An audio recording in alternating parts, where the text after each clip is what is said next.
How should I address you, by the way? Sorry, I'm not. Wes. Wes. Okay, awesome. So it's just setting up on YouTube now.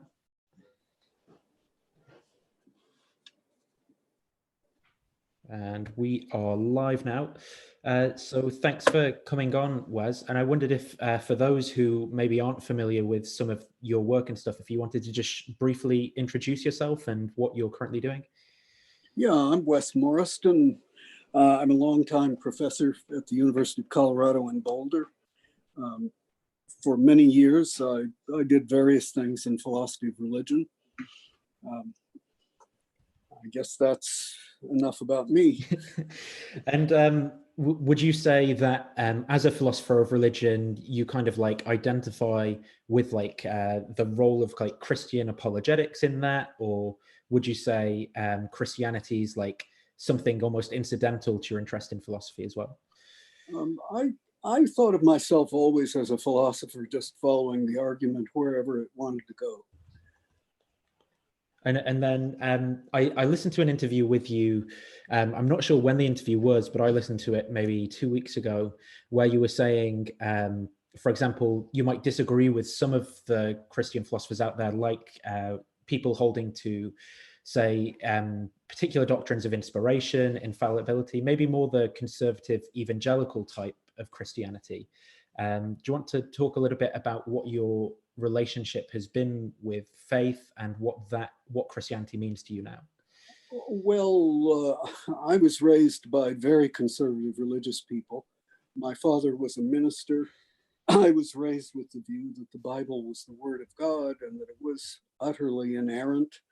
It was all true, indeed, all literally true. I lost that view when I was in college. For many years, I would have described myself either as an agnostic or an atheist. In the 80s, I came back to the church, not to my father's church, but to a liberal church, and tried that for about 10, 15 years. It didn't really work out, not for me. So I'm none of the above. Okay, so would you currently kind of like describe yourself as, say, agnostic or atheist or perhaps like deist or something? Well, I know it depends on the question. If the question is whether there is a perfect being, where that's understood as a being who is omnipotent, omniscient, perfectly good, and all the rest, no, I don't believe that.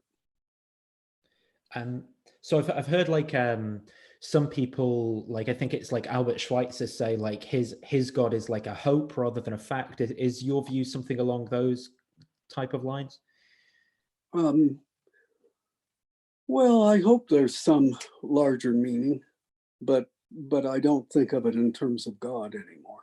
Okay, that's interesting. So the work of yours that I'm kind of familiar with, I've read some of your stuff with like Alex Malpass against the cosmological argument as put forward by like William Lane Craig. And I was wondering if you wanted to first kind of talk about how that argument is put forward and what you see as some of the problems with it. Well, you want me to try to state the argument?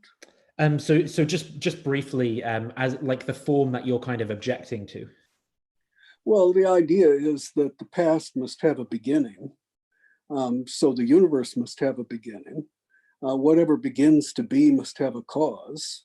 And then there is a quick further argumentation to the effect that the cause of the universe must be a personal being with many of the attributes of God.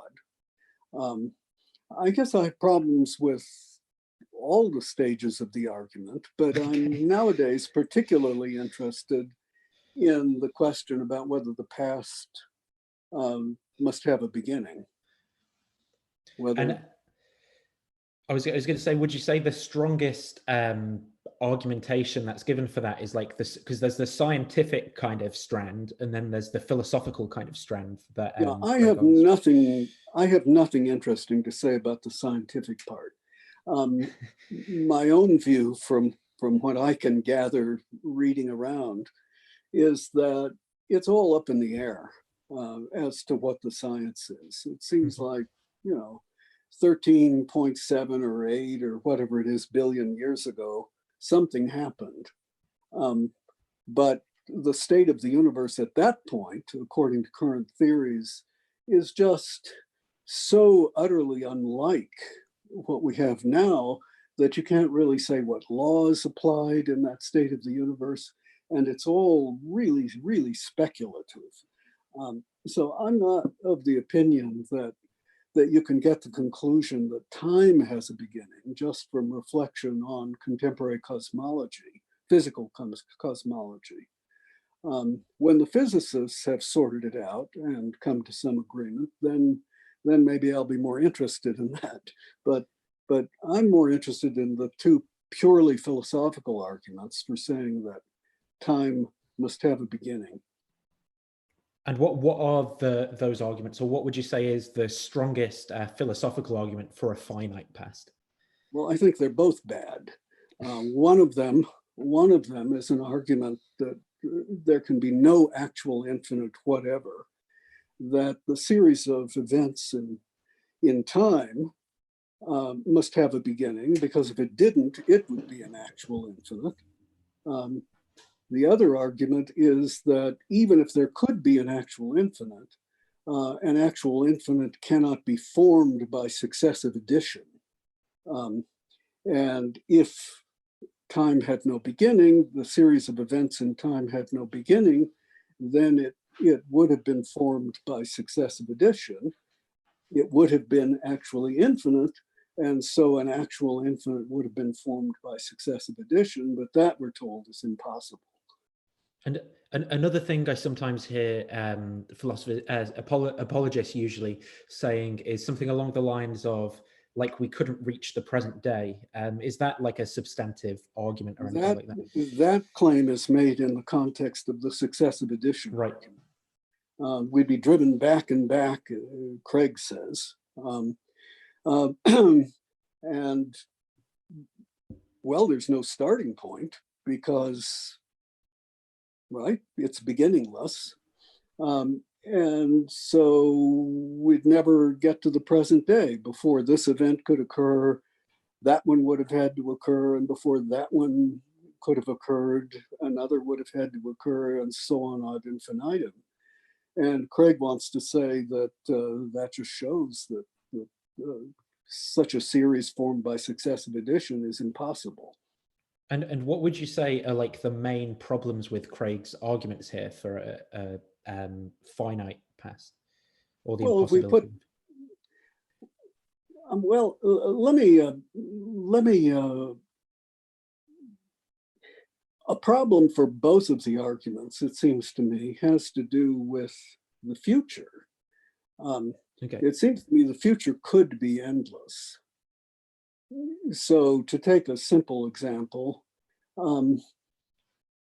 you could start counting, and if you were immortal and there was no limit to how long you could count, it could be the case that for each natural number, you could count that number and then count the successor of that number, and then count the successor of that successor, and so on. If that were the truth about you, that's what you were going to do forever, right? Then I ask, how many numbers will you count? Right, and an infinite would be? You will never have counted infinitely many of them. That's agreed on all sides. But that's not what I'm asking. I'm asking of how many numbers is it the case that you will count that number? And the answer to that question has to be the same as the number of natural numbers. But of course, that's the first cardinal infinity.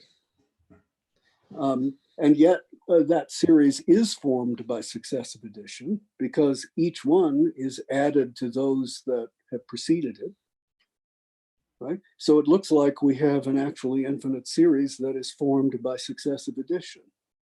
It also looks like an actual infinite. And if that's right, and this really is possible, then that sort of actual infinite at least is possible. And So why not a beginningless series? Yeah, that would be an actual infinite, because right before any event occurred, there would have been another. Indeed, before any event occurred, there would already have been infinitely many. That we understand that. There are as many numbers 2 and greater as there are 1 and greater. There are as many numbers, as many even numbers as there are even and odd numbers. Right? So before any event had occurred, there would have been infinitely many other events. But that seems okay, unless you have, some problem with transfinite numbers. So I was thinking before asking you your thoughts of some of the objections to that argument that I saw, for example, William Lane Craig raising in his discussion with Alex Malpass that last week. I thought I'd ask you, do you think there's sometimes confusion in the terms that are even being discussed here? Because when I kind of found that when almost talking about infinity, it can seem like people are talking about different things.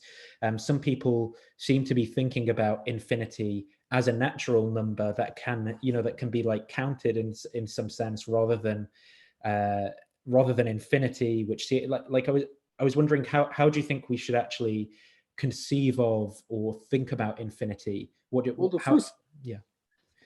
first cardinal infinity is not one of the natural numbers.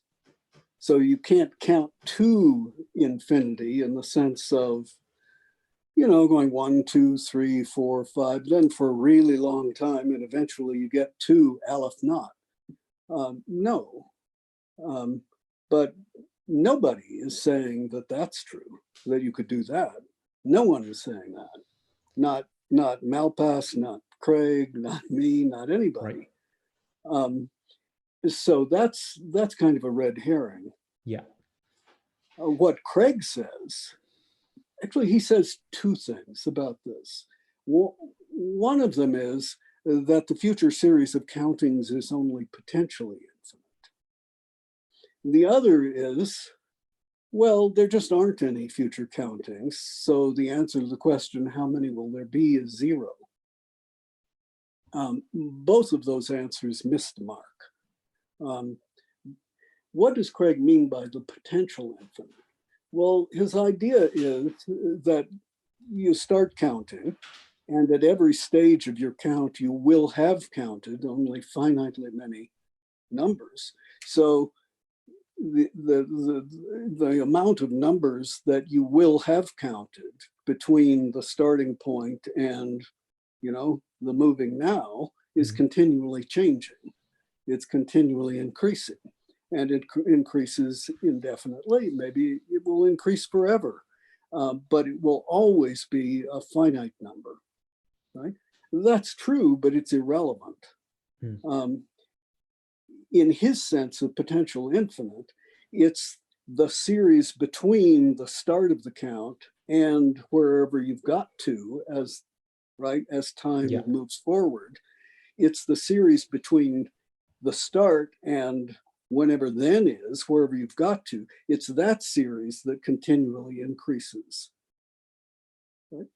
But we're not talking about that series. We're talking about the series of numbers, each of which will be counted. The series of counting events, each of which will occur. And the answer to the question, how many of those, is not potentially infinite. It just is infinite. Where would you say the disagreement lies between, say, yourself here and Craig on that point? Is he saying that the question in some sense is construed in the wrong way, or it's asking the wrong thing? Like, why is it that you think you're coming to different kind of answers about whether the answer is infinite or potentially infinite? Well, I agree with Malpass. I think that Craig confuses will and will have, right. Though he says repeatedly that he is not doing that. But that's how it looks to me. The other thing he says is that you can't say that there are infinitely many of them because they don't exist. He says he's a presentist who thinks that only present events exist. Right. So, so here's a verbatim. I copied this out from the debate. The moderator of that debate asked Craig this question. Some people have brought this up, is that while if the past is not real, how can you say that there's an infinite number of past events? Okay, so question for Craig is, you say that if the past had no beginning, there would be an infinite series of past events, right? But you are a presentist who says past events no longer exist. So they don't, so how does that figure?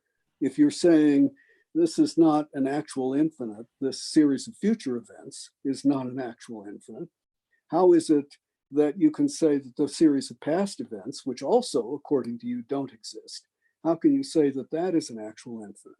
Now I'm going to read you verbatim what Craig said in response to that. Okay. Because we can count them, they have been instantiated in reality. I've made it clear that when I say an actual infinite cannot exist, I mean it cannot be instantiated in the real world. And clearly past events have been instantiated in the real world.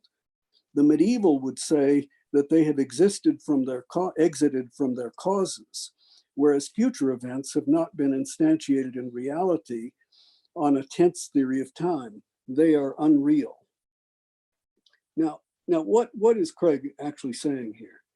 He's saying, well, it's okay for me to say, one, that past events don't exist, but there have been an infinity of them, right? If the past had no beginning, it's okay for me to say that because they have existed. They have been instantiated in reality. Well, to that, the reply is, well, these future events will be instantiated in reality. So why can't we count them too, right? Unless Craig thinks that we can't count things because they haven't yet been instantiated in reality, this answer just seems to miss the point. So try this simple thought experiment. Suppose that you're going to count to 5, and after the count of 5, you will never count another number. So we could do it. Right? Yeah. We could start now. 1, 2, 3, right? And after the count of 5, you will never count another number. Now, if you say we can't count future events, then you can't say that the answer to the question of how many future events is it true that you will do one of these countings. Right. We have to say that we can't answer that question because we can't count them. So to, I'm inclined to say, well, so what if you're a presentist? The past no longer exists, the future doesn't yet exist, we can still count them. And if we can put them in one-to-one correspondence with the natural numbers, then what we've got is the first transfinite number. I wanted to ask you about these various kind of like theories of time, because I was wondering to what extent is it also important for the Kalam cosmological argument to say that someone hold to this specific, say like Craig's view of time versus like a B theory of time or something like that. How important to the argument of success is the way someone views the way that time is or works? Well, I think that the argument that an actual infinite is impossible, period, the argument that generally uses Hilbert's hotel as an illustration and so on, that one would be equally opposed to a B-theoretic, beginningless and endless series of events. The other argument, the successive addition argument, seems to depend on a dynamic theory of time. So it seems to depend on the view that time literally passes. And And Craig's version of that, of course, is a presentist view, according to which new events are constantly, as it were, being created, and present events are ceasing to exist. So there's an objective reality to temporal becoming, and that's how he understands it. So when he says successive addition, he doesn't mean that they're just given all at once, as they would be on a B theory. He means that they are successively added in a very literal way. Each is added to those that have gone before. Or almost like, is it like thinking of like a spotlight moving along? Is that the way to kind of conceptualize that? Well, it's funny because, I mean, if you think of it that way, that really isn't Craig's thought. Okay. If you think of it that way, then you've got, as it were, all the events, right? Sure. And then you've got the spotlight that's moving, and this event is present, and that event is present, and the first one is no longer present, and so on. So the events are all just there, as they would be, in some sense, there as they would be on a B theoretic view, and it's just the spotlights that's moving. That isn't Craig's view. His view is that the passage of time just is the literal generation of events as we go along. Okay. So some of the people who are in the chat are just saying, yeah, that they also find this kind of language and description of like actual infinity versus potential infinity kind of a bit complicated and maybe polluted there in the language. I was wondering, is there like how do you think people should think about infinity? Like, do you think it is, for example, a tensed concept to begin with, or is it like how is it a completely pure mathematical concept? Like, do you have to be a realist about maths in some sense to accept infinity? How would you go about clarifying, for people who are having trouble getting their head around the concept? Well, I would start by just saying, let's just limit ourselves to talking about the first transfinite infinity, right? How many natural numbers are there? Yeah, infinitely. Okay, so anything such that there's a one-to-one correspondence between its elements and the series of natural numbers is infinite in that sense. Sure. That's enough for purposes of talking about this argument. Yeah. So is it just, do you how many think natural numbers are there? I mean, and I don't really care what your philosophy of mathematics is, whether you're a realist about numbers or something else.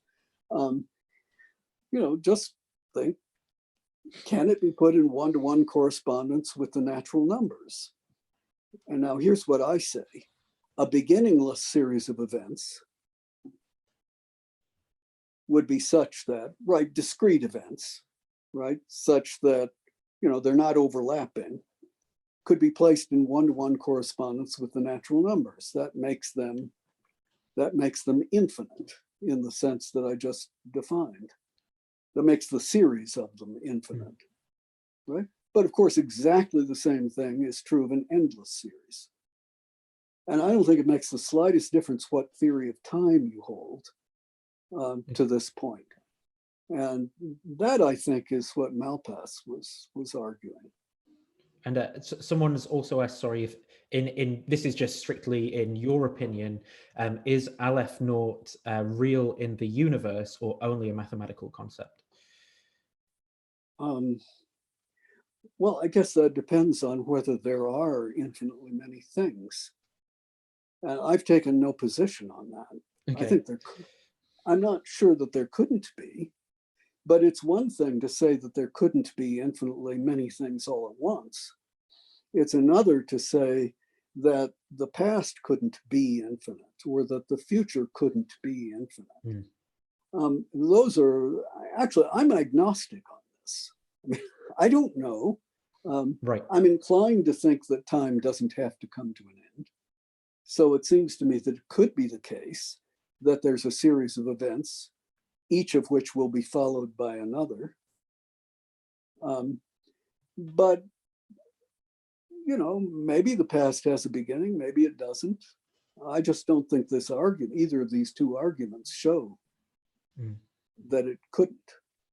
So the argument then, say, as it's given to the theist, for example, who believes in an afterlife, where you're saying at the rate of one celestial, one praise to the deity per celestial minute, how many praises will there be, or something like that. That's going into the future. But then one objection Craig proposes is like a symmetry breaker, for example. Do you want to describe why that objection might be proposed, or what it is in the first place, and why you don't think it works? Well, his symmetry breaker is the potential infinite. He says that there are only potentially infinitely many future praises. But in the article that you're referencing, that I published some time ago, I suggested that it could be the case that it is now, things are now set up in such a way that an angel will say, one praise and then another and so on, right? For every natural number, in which case it's now true that the number of praises that the angel will say is infinite. Now, what Craig says is, no, it's only potentially infinite, because he will have said only finitely many at any stage, to which I respond, that's true, but it's completely irrelevant. I wasn't asking about the number that will have been said. I was asking about the number of praises, each of which will be said. The verse of Amazing Grace that goes like this: when we've been there 10,000 years, we've no less days to sing God's praise than when we first begun. Well, that's how it would be in the case of an endless series of praises. And it could be not just that each of them can be followed by another, but it could be the case that each will be followed by another. But then all of Craig's arguments against the actual infinite come back. I mean, if they were good arguments against the actual infinite, they would show that this series of praises has to have an end. I mean, What are his arguments? He said, well, the proper part is equal to the whole. Well, yeah, the even numbered praises, there'll be just as many of them as the even and odd numbered praises put together. Sorry to interrupt the train of thought, just because another question someone said, they're still not exactly sure what the difference is between potential infinity and actual infinity in the way it's being used here. Like, surely an infinity is potential by definition. Is it, for me to maybe try and, is it that what you're saying is, analytically, when we're saying an infinity exists, there's no like contradiction that you can show by that, or that what is really going on here by showing an actual in the argument? Well, the way I use the word infinity is just what I said a moment ago. Yeah. Can you is there a one-to-one correspondence with the natural numbers? Yes, then it's infinite. That's the first transfinite number. That's how I use the word infinity. Potential infinity is Craig's thing. Right. And is it a clear concept? Well, if you think about it this way, let a series begin, right? First element, second element, third element, right? Now ask yourself, how many will have been, right? Will have happened. Right. Yeah. Right. Now that's open-ended. 5 units from now, 5 will have been. 6 units from now, 6 will have been. 7 units from now, 7 will have been. At every step, right, only finitely many will have been. Yeah. You can't put 6 into one-to-one correspondence with all the natural numbers. That's the potential infinite. That's Craig's potential infinite. He says, you know, it goes right toward infinity, but never gets there. Well, yeah.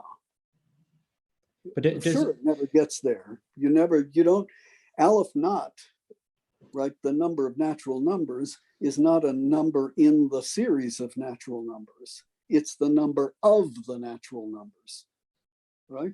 So yeah, you'll never get to Aleph naught.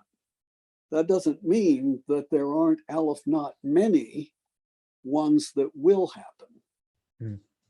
So it seems to me, maybe clarify if my understanding of what's being said here is incorrect, that Craig's objection is that metaphysically the way reality is that you know there's only ever going to be like a finite instantiated, but he's not saying to say like an infinity exists is like an incoherent concept in some way, like it can't be instantiated analytically or something like that. I think that's right. I mean, he doesn't claim that there's a logical contradiction in the idea of an actually infinite collection. But he does think it's absurd. And that's where the Hilbert's hotel argument comes in. And maybe briefly, if you want to, how would you object to that kind of Hilbert's hotel example? Because some people have been mentioning that in the chat as well as we talk. Well, I mean, Hilbert's hotel is very, very strange. But there are lots of strange things. I don't. I mean, it's quite true that if you had a Hilbert's hotel and it were fully occupied and right, you could make room for new guests by just moving everybody to the next room and so on. Yeah, I get that, and so that would be really, really weird. Does that mean that it's absolutely metaphysically impossible? I don't know. That might depend on questions like, is space infinite? Yeah. It seems to me that space could have been infinite. I have trouble wrapping my mind around the idea that it's not infinite. It seems to me space could have been Euclidean. It's not, but seems like it could have been. If we're talking just metaphysical possibility. So there would have been enough room for a Hilbert's hotel. Even Craig will admit that if time had no beginning, there would be enough time for a beginningless series of events. So, you know, I don't know. I don't find that to be the knockdown argument that Craig finds it to be. But think about those features, those problematic features of a Hilbert's hotel. They would be equally problematic with respect to a beginningless past and an endless future. Right. They're all on a par. I mean, you think about it like this. Here is an objection that's been made to the application of the Hilbert's hotel argument to the beginningless past. People say, well, you know, you can't take events out of the past. Once they've happened, they've happened. So you don't get the Hilbert's hotel problem where you can have guests leaving the hotel or moving around in the hotel to make room for additional guests. You don't get that problem with the past. So you can't shuffle the events around past it. Once they've happened, they've happened. So you don't have the Hilbert's hotel problem with the beginningless past. Well, Craig's response to that objection is, oh, but, you know, there was already enough room for all the events, right, 3 years ago. So you do get a Hilbert's hotel problem, right? So we can do it with counterfactual scenarios. But my response to that is, look, we could say the same thing about an endless future. You know, there will be these events. Oh, well, all these events might have started, 3 days later, right? And so here are 3 empty days. So you get exactly the same structure as in the case of a beginningless past. So if the Hilbert's hotel problem works, I'm inclined to say that it first, that it's hard to see how that tells us anything about whether the past could be beginningless, right? At best, it tells us only that there couldn't right now or at a given time be actually infinitely many things, right? But it doesn't really address the question that we're after, which is, could there be a series of events having no beginning, right? Or if you say, oh, well, it does address that question because we can do these counterfactual thought experiments, then I say it addresses, exactly the same set of arguments goes for the endless future.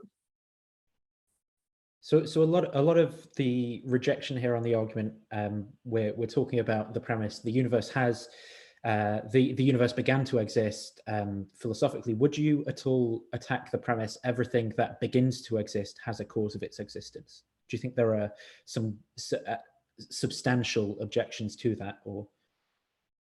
Well, I think that claim is not well supported. I don't know that I have a counterexample that I want to offer. The way Craig often supports it is by telling us things like, well, a raging tiger couldn't pop into existence out of nothing right here, right now, could it? And thinking, well, we know a lot about tigers and we know a lot about the kind of world we're in, and we know that things like that can't happen. There are laws that, and conditions that prevent things like that from happening. But when you're talking about the origin of the entire natural order, assuming it to have a beginning in time, what is it that tells us that this couldn't happen? What is it that tells us that would have had to have a cause? I'm not sure that, these reflections on tigers popping into existence in this room right here, right now, tell us anything about that. In general, I think that when you get clear about this, you see that the Kalam argument, which makes a great deal of the fact that time must have a beginning, is really asking, why is there this universe that has a beginning, is no different from asking, suppose it had no beginning, why is there this universe? And thinking that there must have been a reason for that. But the Kalam argument is supposed to be making do with some weaker principle, that things can't come into existence without a cause. Yeah,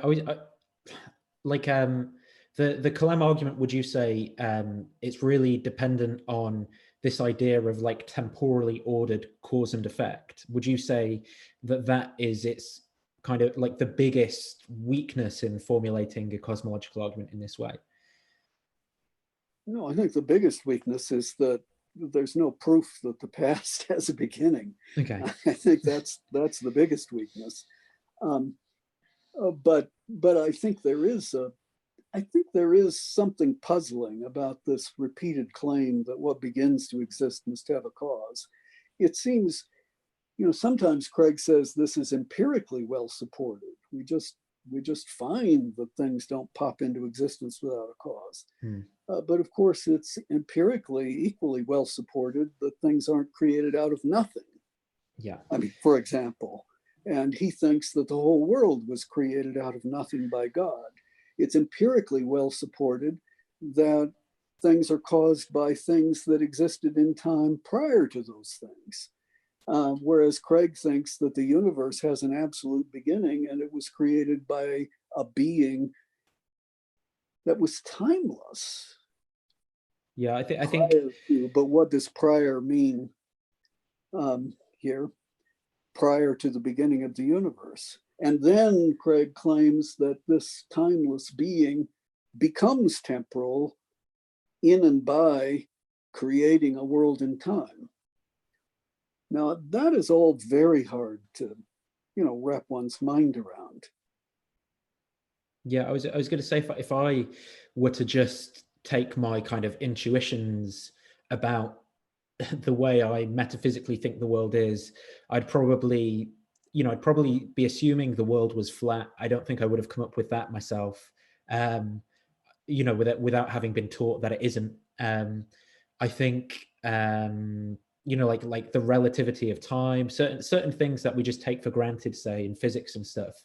I would never have guessed that the world seems to be that way if I was just going off of and it seems like maybe saying, everything that begins to exist has a cause.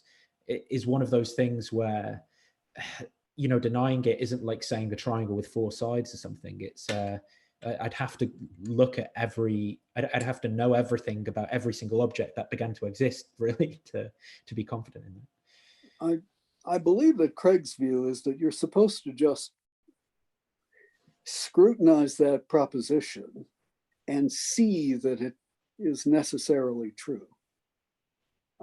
It's not, an analytic truth. Okay. It's not self-contradictory to deny it, but you're supposed to just see that it's true.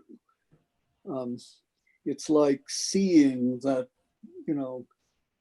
nothing could be colored without being extended in space, Okay. or, something like that. You just see that it's true. I'm not sure that I see it. Yeah. Has he kind of spoke or written anywhere about his kind of epistemology behind that, like why he thinks that would be like a warranted conclusion to reach? Or He and I had an exchange about that in some articles in Faith and Philosophy a while back. Maybe you'd be interested to know where to find them. Yeah, yeah. Well, if you go to Wes Morriston, all one word, WESMORRISTON.org. Okay. You'll find a list of my articles, and many of them are on the Kalam argument. I express myself much better in writing than I do in this format. But, yeah, I can appreciate that as well. But many of them are there, including the ones that I'm talking about. He responded to me, and I responded to his response. Those would be, I think, in the early 2000s. So I'll put the links to those in the description of this video as well for anyone who's interested in pursuing that further. I wanted to know, do you think there's... Could I say just one more thing about that question? Yeah, sure. One of the ways that Craig argues for the principle that whatever begins to exist has to have a cause is that he thinks that if you deny that, you're saying that things have popped into existence out of nothing. And so he will say things like, if there were no space, no time, no universe, no God, no nothing, then nothing could come into existence. I just find that to be a very strange thing to say. I'm trying to imagine a state of affairs in which there isn't anything, not even time. And I'm saying to myself that in that state of affairs of absolute nothingness, nothing could come into existence, what would prevent it? Yeah. I just don't see what there is in absolute nothingness to prevent it. So that's something that was discussed in that exchange of views that I mentioned a moment ago. And then I'd say, like, for example, in like Aquinas's 5 ways, right at the end, and this all men know as God. Well, perhaps we could agree from the Kalam cosmological argument that that the universe has a cause of its existence. Perhaps if we had some defeaters to your defeaters sort of thing. But what do you think there are further problems with the argumentation Craig offers as to why that cause, is God or should be called God and isn't just some undiscovered necessary particle or something like that?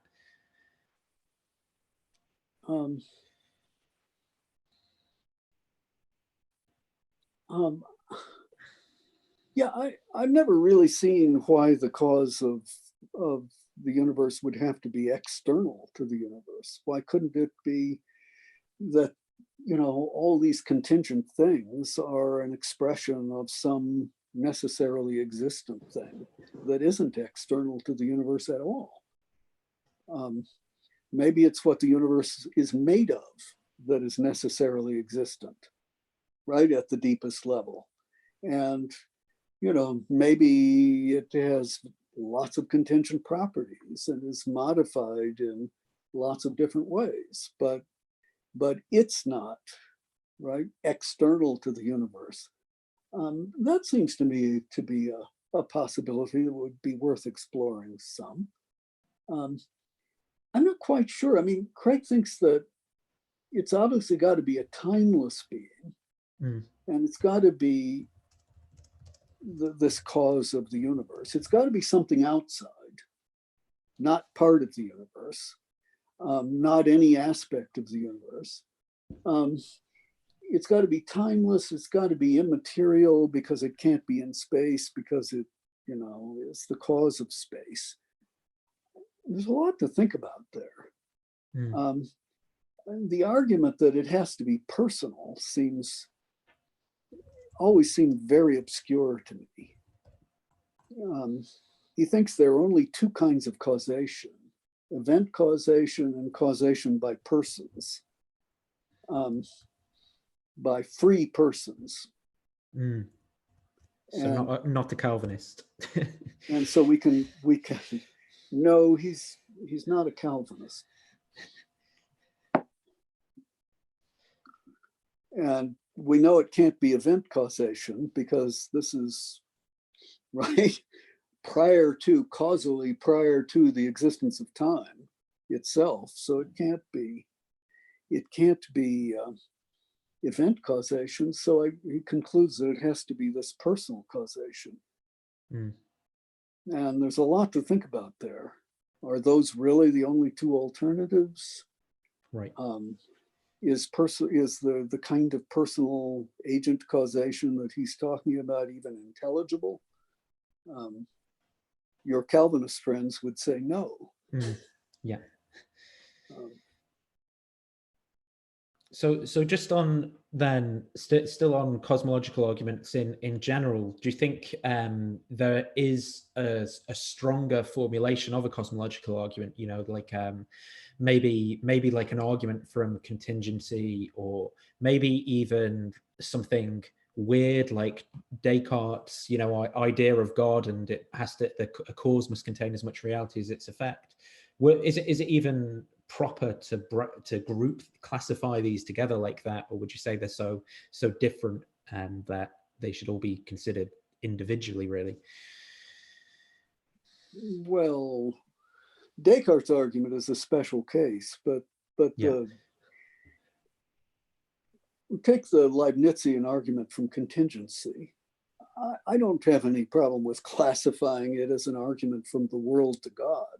And if that's what you mean by cosmological argument, then that seems perfectly reasonable classification. I'm not persuaded by the Leibnizian argument because I'm not persuaded that a strong principle of sufficient reason is true. But I do think the question that Leibniz teaches us to ask is a very deep question and one that seems intelligible to me. I just don't have an answer to it. Here's a rough attempt at formulating the question. It's why was there ever anything at all? Mm.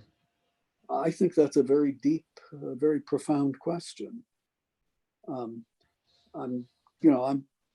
without a strong form of the principle of sufficient reason, you can't get the Leibnizian version of the cosmological argument going. But it still seems to me to be a very good question. Would you say like a third way by Aquinas, a possibility and necessity, is that distinct? Is that distinct from Leibniz, or would you say Leibniz is kind of picking up on that and articulating it in a better way? No, that's a different. The third way of Aquinas, that's a different argument. I'd have to get it out. And, yeah, sure. And look at it to know how to formulate it. Yeah, yeah. I don't think I could give you a very good, maybe not even a valid syllogism, but something like there's possibility and necessity, or something that is. It's basically there can't be, even if you get to like a number of necessary causes of contingent things, well then there has to still be one necessary thing which caused the necessary things, something along those lines. Well, the third way it has two stages to it. I remember that much.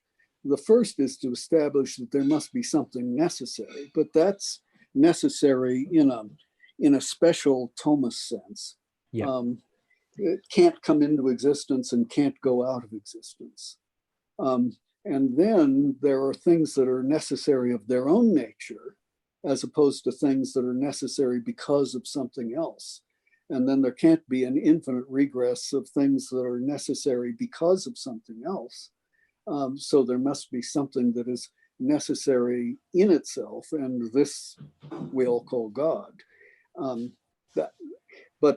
It's the first half of the argument that there has to be something that is necessary in this special Thomistic sense, necessary in the sense of, it can't come into existence or go out of existence.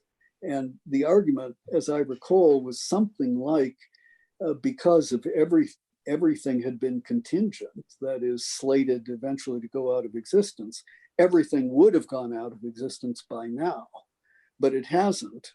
So there must be something that has that special Thomist property. Or something like if there was nothing, ex nihilo nihil fit, so there wouldn't be anything. So it's something like that. I don't know. From nothing comes. So you right. Wouldn't have it. So yeah. I'm not sure. Do you think that could be a stronger? Do you think people who are Christians and are trying to think in this way should be going down that route of the argument rather than the sort of way that Craig's gone with it, if they're trying to understand?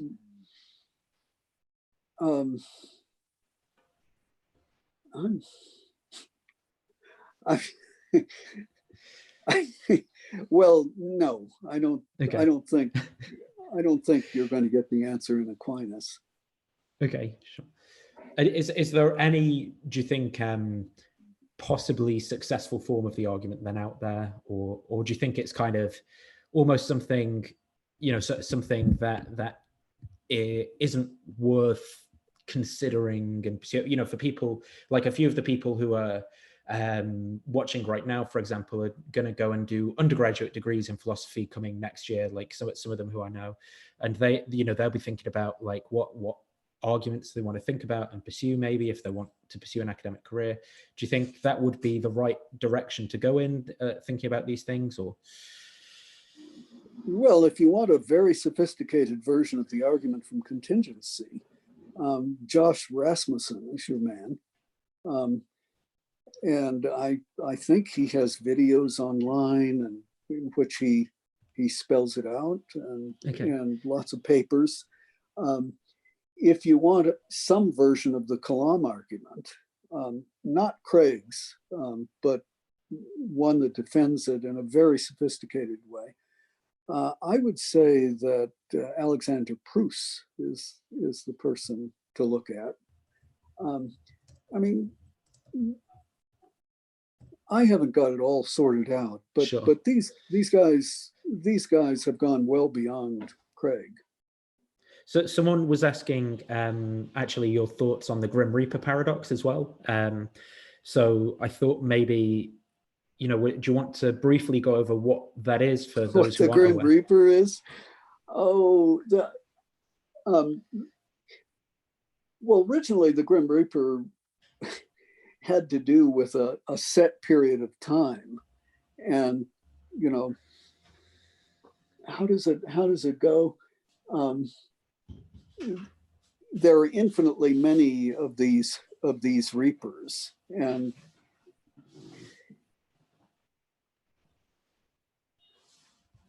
see if I can. Let me just put it in terms of beginningless time, because suppose that there's a beginningless series of minutes, right? And at each minute there was a reaper who was going to kill Fred if and only if a previous reaper had not already killed Fred. You very quickly get the contradiction that, no reaper could have killed him because another reaper would have killed him first. But Right. some reaper has to have killed him because, right, every reaper is programmed to kill him if a previous reaper has not done so. Right. Right? That's the Grim Reaper paradox as applied to a beginningless past. Is that clear enough? Yeah, that's clear enough. I've not got. I mean, if he's got any more questions, I'm sure he'll throw them in. So what's my take on this? Yeah. One thing I want to say is I have no idea why Craig brought this up in connection with the successive addition argument. This has nothing to do with successive addition.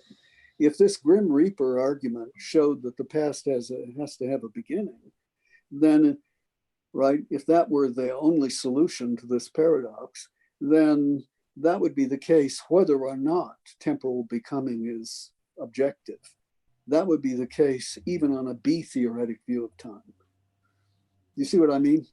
Yeah. I mean, yeah.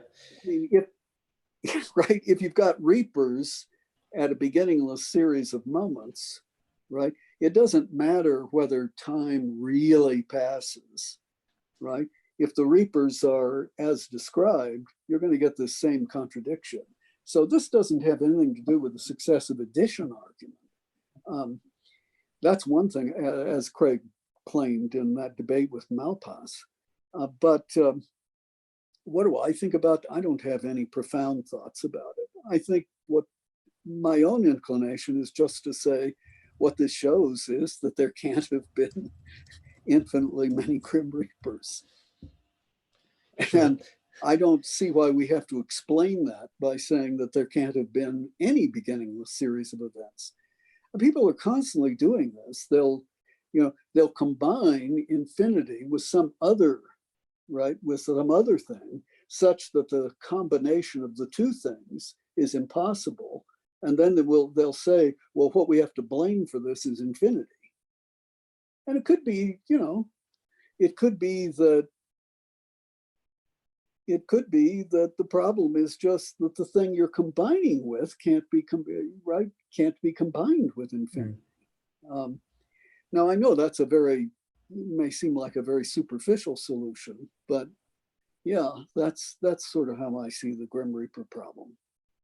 And overall, what were your thoughts on the way that the kind of debate with Craig and Malpass went? Were there any moments in there that particularly made you think kind of what's going on here, or this is wrong, or that's a good point maybe I haven't considered before? Craig obviously quite thoroughly prepared for. No, he did not thoroughly prepare for the debate. Oh, I thought he just repeated his stock line on all of this over and over again. I thought, sorry, there was something that he mentioned that Alex had written. That Alex was like, how did you see that kind of thing? Oh, oh, you mean the point at which he said that there's an operator shift, an illegal operator shift, and well, he didn't make clear what that was. The thing is that there are answers to all of Craig's points in that paper that Malpass and I are publishing. And Craig said that he'd read the paper, but as far as I could see, he just didn't understand what we were saying. Sure. And then were there any more, like, was there anything he raised then that was new in there to your mind, or just that? No. Okay. No, it was just the same old stuff that we talked about in that paper. Sure. Okay. Well, is there anything you think it would be useful to finish on, just mentioning about cosmological arguments in general? We've got your website. I'll put all your links to your website and work and stuff in the description for people who do want to further check that out. Any kind of concluding remark or anything? Well, it's just been nice to be with you. And I hope this wasn't too awful. No. I think it's I think it's all right. I mean, what I'm trying to do is just have conversations with various people from differing backgrounds and viewpoints on a lot of these big questions. And so, like for example, I've had Don Loeb, who's like a moral anti-realist on. I've had Aaron Rabinowitz, who's like a non-theistic moral realist, like people from just these various different positions, just to discuss some of the work they're doing, what their points are and stuff. And I think people kind of appreciating that format of learning about philosophy and what's going on out there. So I appreciate that guests like yourself are willing to come on and and talk to me at all in the first place in the free time. Where are you located? I'm in Manchester in England. Oh. Well, I knew it was somewhere in England. Yeah, kind of northwest. Currently stuck in a little flat because of coronavirus stuff. So, well, you're very good at this. I'm trying to figure it out. I've not actually. I'm hoping to be able to go into philosophy to study at some point in my life, but this is actually my outlet for studying philosophy as well. So. Well, I hope you get to do what you love. Yeah, thanks for that. Yeah, thanks for that. Well, I will end the meeting then, if that's all right. But I really appreciate it. Okay, yeah. Thank you. Thank you. Cheers.